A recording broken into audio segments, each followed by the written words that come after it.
Hi, my name is Mark David Gerson, and I'm here today to talk to you about writing and the creative process.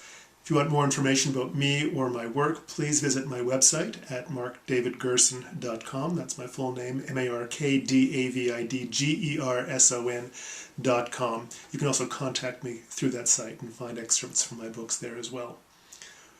So my book is called The Voice of the Muse, Answering the Call to Write, and I refer to the Muse a lot, and I often get asked, what is the Muse?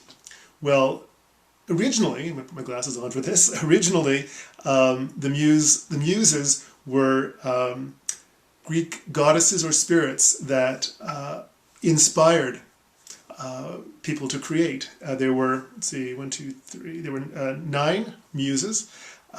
Calliope, whose domain was epic poetry, Clio, history, Erato, lyric poetry, Euterpe, music, Melpomene, tragedy, Polyhymnia, choral poetry, Terpsichore, dance, Thalia, comedy, and Urania, astronomy. And those were the goddesses or spirits that, again, inspired the arts. In our time, the Muse is really considered something that inspires us to create. It can be anything. It can be one of those Greek goddesses. It can be an etheric kind of spirit that speaks to us. It can be the woman on the cover of my book over there.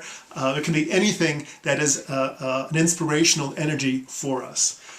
In terms of talking about the voice of the Muse, really, I guess I'm putting the Muse into some kind of human form, just to give it something that we can connect with. But ultimately, the Muse really is whatever inspires you to create, whatever inspires you to write, to perform, to sing, to compose, to paint.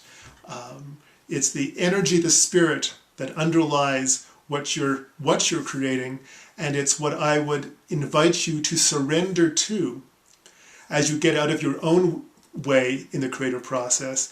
Allow the Muse, who has, in a sense, that overview of you, your creativity, and your project, to speak to you and through you. It's a way of getting out of your head and into your heart. It's a way of separating your headspace, if you will, from the creative process. So it doesn't matter what your Muse is, who she looks like, what it looks like. It doesn't matter. In fact, funny story about the book cover. When the cover designer sent me that particular image, my first response was, that's not what my Muse looks like. I'm not even sure my Muse takes human form. What if the people who are looking at this book also have that same experience and see this woman and say, oh no, that's not what my Muse is like, and don't want the book.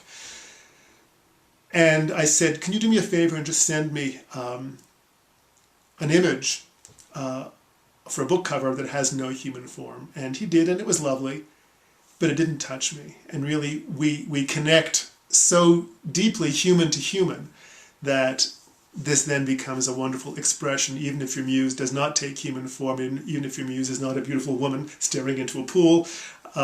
It's still an expression of the creative spirit. And so your Muse is your creative spirit, your creative source, whatever that means to you. So I invite you to open to whatever it is, to surrender to whatever it is, and to allow it to speak through you as you get your story onto the page. You can read more about the voice of the Muse, Answering the Call to Write, on my website, markdavidgerson.com. That's my full name, Mark David Gerson, all one word.com, where you'll also find more information about me and my upcoming events, and you'll have an opportunity to contact me if you'd like. So go, take some time, spend some time with your Muse, be inspired, and have a wonderful and creative day.